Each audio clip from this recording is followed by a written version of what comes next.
This is Wuhan, and it's called the City of Rivers and Lakes because, well, that's basically the terrain, you know, like a large portion of the city is made up of just rivers and lakes.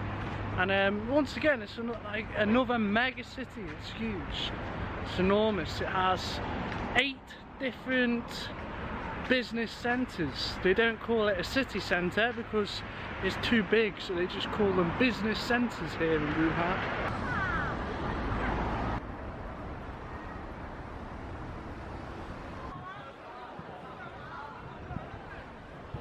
I'm on the Yellow Crane Tower Park, and basically there's 2 mountains here. The first one is the Mountain of the Snake, and then the second one is the Mountain of the Turtle. So I'm going to show you about here today, and you can have a look. This is the White Cloud Pavilion, and it's pretty good. It's got a little museum in it, and as well you can get some really good views of the city from here.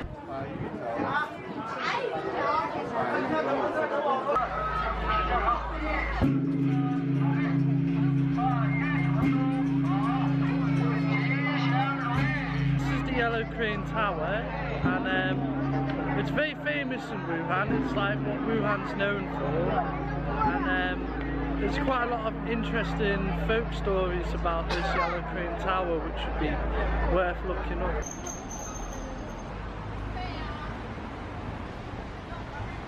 Wuhan is famous for its snacks. So here I've got some beef with some rice noodles and like a little sauce. And then here we have some sweet potato, and then deep fried noodles with a deep fried dumpling with some noodles in it. This is baozi, and basically it's like a steamed bun, and you get different types of meats or noodles or whatever inside. I think this one has got soup in it.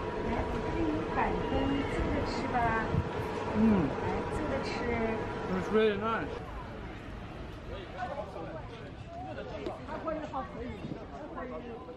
This is East Lake, and it is one of the largest lakes in Wuhan. In this part of the lake there's lots of lotus plants, and in June they'll blossom and have flowers on it, so the lake would look very beautiful in June if you were to come.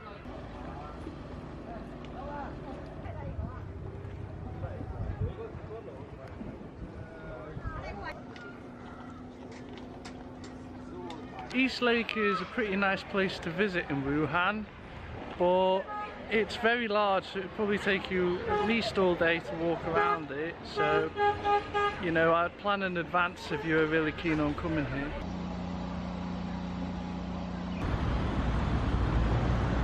I'm on the second River Yangtze's bridge here in Wuhan, and it's one of the main bridges in Wuhan because obviously it's a city of rivers and lakes, so there's a lot of bridges here.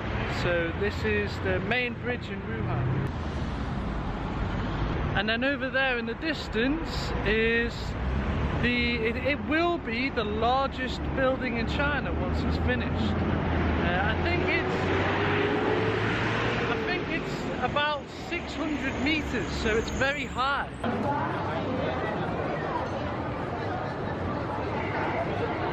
Like Shanghai, Wuhan was a city that was separated into concessions.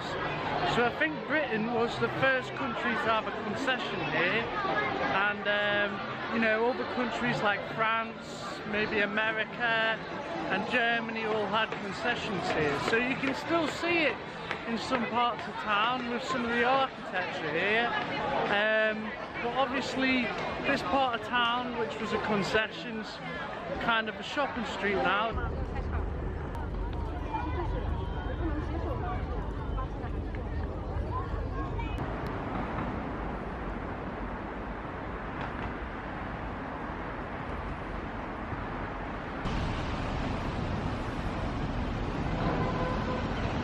years ago, Wuhan was part of a kingdom called Han, when there was 3 kingdoms in China, and this part of Wuhan was called Chugo, which basically means, you know, like smart country, or like, so it'd be like Chu Ren, so smart people, because a lot of poems and a lot of business people and intellectual stuff kind of came out of Wuhan back in the past. So they've built this area here to kind of remember that.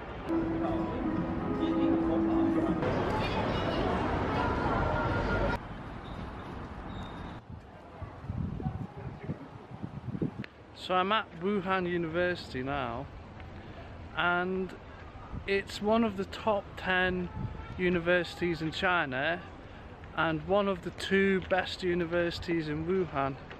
So I think there's well over 100 different universities and colleges in Wuhan. So Wuhan is known as a student city. So if you were looking for a job teaching at a university in China, quite easy to get, Wuhan might be a good place to look. So I'm in a little food market here in Wuhan, and we've got some mian for breakfast, and this is like a typical Wuhanese breakfast meal, and it's really good.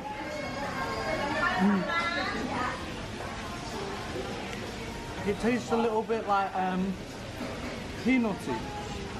And then here is some fried dumplings.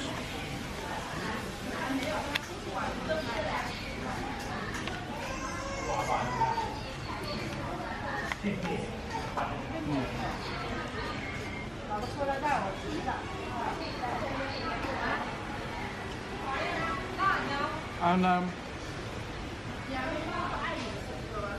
in Wuhan they love their breakfasts. So if you lived in Wuhan, you could have a different breakfast every day for 6 months before you had the same breakfast again. So Hubei Museum is a very interesting place to come and visit in Wuhan. It's got the sword of Gujian, which was built around 500 years before Christ. It belonged to the King of Cha, and even now it's still sharp enough to cut hair into 2. Also, it's got the bells of Marquis E of Zheng, which is this really ancient musical instrument that's really large, that was built by an old duke here in Hubei.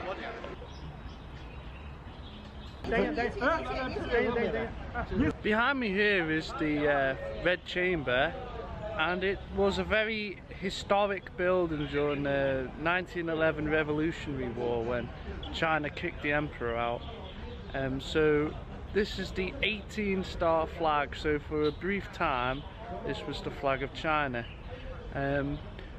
It got changed to the Taiwanese flag, but obviously during like the revolution later on, the new version of this flag then became the flag of Taiwan.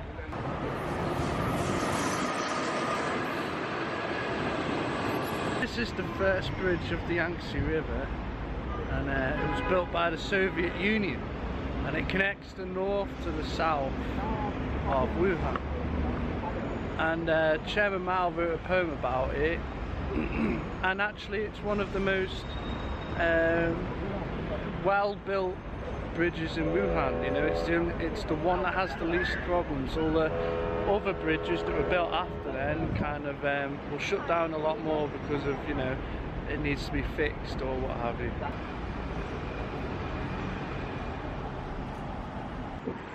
Wuhan is a very interesting place, and it has an awful lot of history, like literally millions of years worth. So if you're into your history, then Wuhan would be a good place to come and visit. It's a very traditional place, so I feel like it's a very traditional place just because it seems a little bit behind the rest of China, or behind all the other large cities, because just feels like it's still developing. Bits of it's really beautiful. There's a lot of construction going on, so it can be a bit dusty as well, some parts anyway. I think Wuhan would probably be the best place to visit during spring, because all the trees would be blossoming and stuff, so it'd look really pretty. If you could please like and subscribe, and I'll catch you next time.